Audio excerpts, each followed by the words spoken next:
e ela, a Edilene Lobo, e ela tem uma entrevista aqui exclusiva para o Universo, e ela diz sobre a história do racismo que ela vive, né? Falaram Uhum. outro dia para ela, me disseram que eu nem era tão escura, né? Ah, você nem é tão escura assim, pelo fato de ela ser a primeira ministra negra do TSE, e as pessoas ainda questionam, né, a cor dela nesse sentido, que ela não era tão escura para ser considerada a primeira negra no TSE. Isso é um absurdo, né, professora? É um absurdo. O Brasil, ele, até por força do nosso esforço histórico, né? E aí eu tenho que ser muito clara, né? Esse colorismo que nasce dos variados estupros sofridos por mulheres negras desde o tempo da escravização, e isso se propaga hoje. Eu não preciso nem me aprofundar tanto nisso com vocês aqui presentes e mesmo com os nossos ouvintes. E aí há um colorismo que ainda vigora muito no Brasil, né? A ideia de que uma pele seja mais clara te aproximaria de um lugar melhor.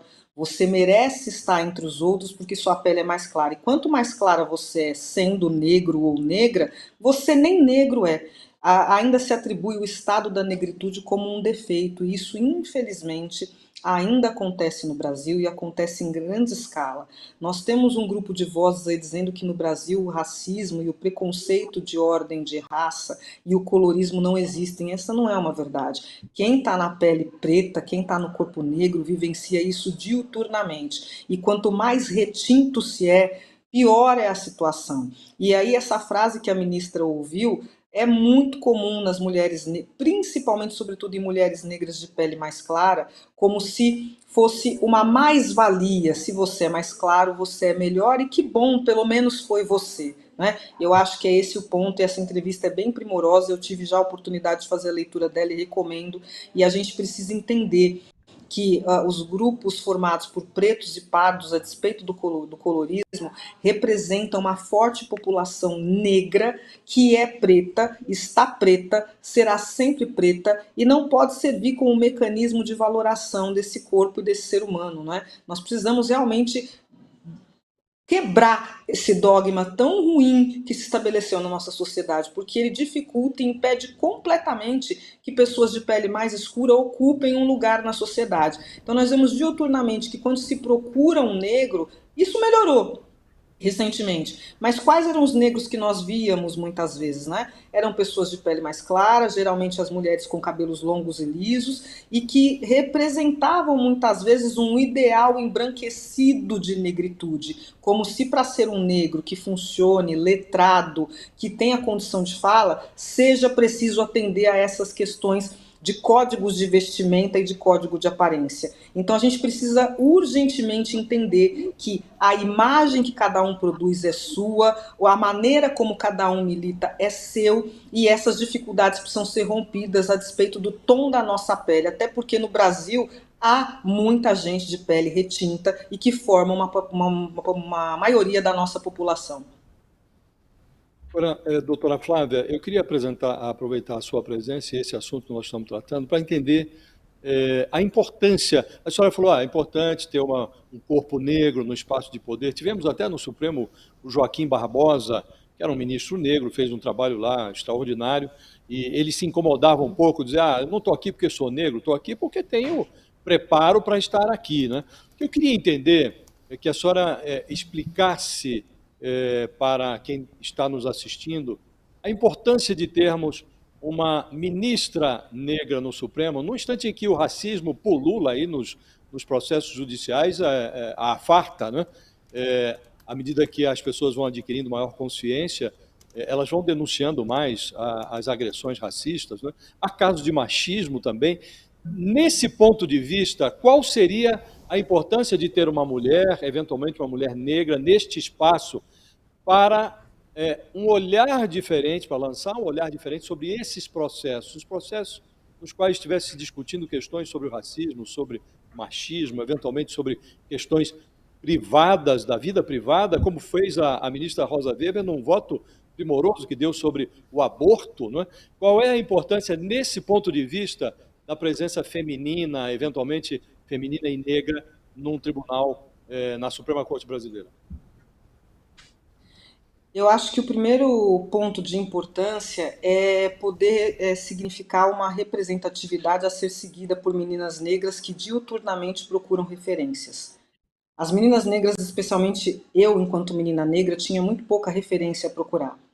E, às vezes, quando encontrava uma referência negra, era uma referência adjetivada de modo pejorativo. Então, ter uma pessoa, uma mulher negra, um corpo negro feminino num espaço de poder é demonstrar para todas as meninas que virão que elas também têm condição de ocupar aquele espaço ou outros tantos espaços de poder. Além disso, a gente já sabe, né, que socialmente a mulher ela é um ponto basilar da estrutura da família, né, não só no Brasil, mas no mundo.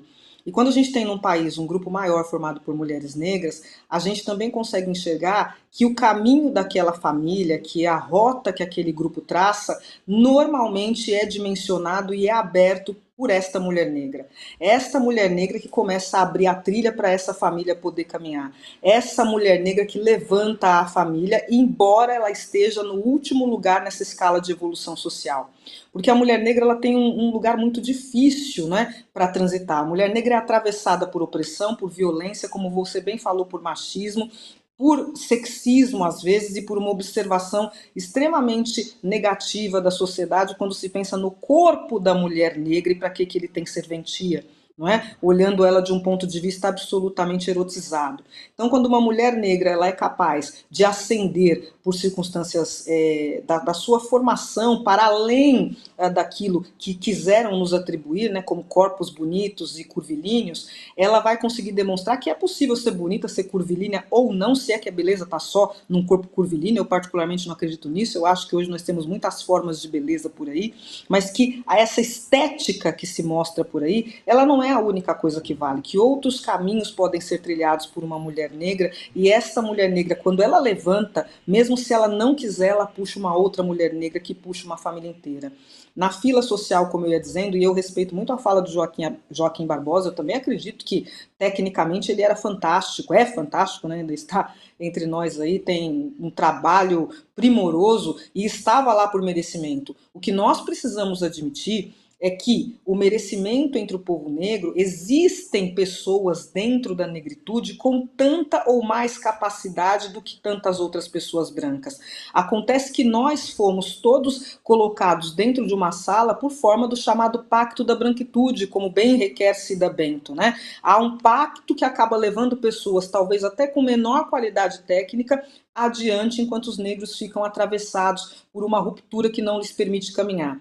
E a mulher negra, ela vem atrás do homem branco, atrás do homem preto, atrás da mulher branca, e por último ela está naquela escala. Então o degrau para ela é muito mais difícil, a escada está toda desmontada e ela tem ainda que fazer força para subir. Então, quando a gente propicia que essa mulher negra chegue a um alto cargo de alto escalão, a gente leva muitas milhares de outras mulheres jovens e meninas com ela, que vão começar a olhar para o futuro e perceber que é possível quebrar esse ambiente de tanta opressão com dificuldade, mesmo com a possibilidade hoje difícil, mas que existe, de uma mulher negra assumir o STF. Nós vamos ter ainda muitas mulheres negras por alguns anos lutando para tentar algum equilíbrio, porque nós temos uma dificuldade social muito grande nesse sentido, né? Há aí algumas pesquisas que apontam que seria necessário quase mais de 100 anos para trazer o equilíbrio para uma geração de mulheres negras comparada com as mulheres brancas. Então, ter esta mulher negra assumindo um espaço de poder, sobretudo na maior corte do Brasil, que é a guardiã da nossa Constituição Federal, é realmente emblemático para falar em lugar do negro e da negra e para que ele possa estar em qualquer lugar. Para que se observe que é possível sim, que existimos, que estudamos, que produzimos, que temos mentes brilhantes e que temos capacidade para estar lá e somos negros. Eu acho que esse é o ponto. E é importante levar a negritude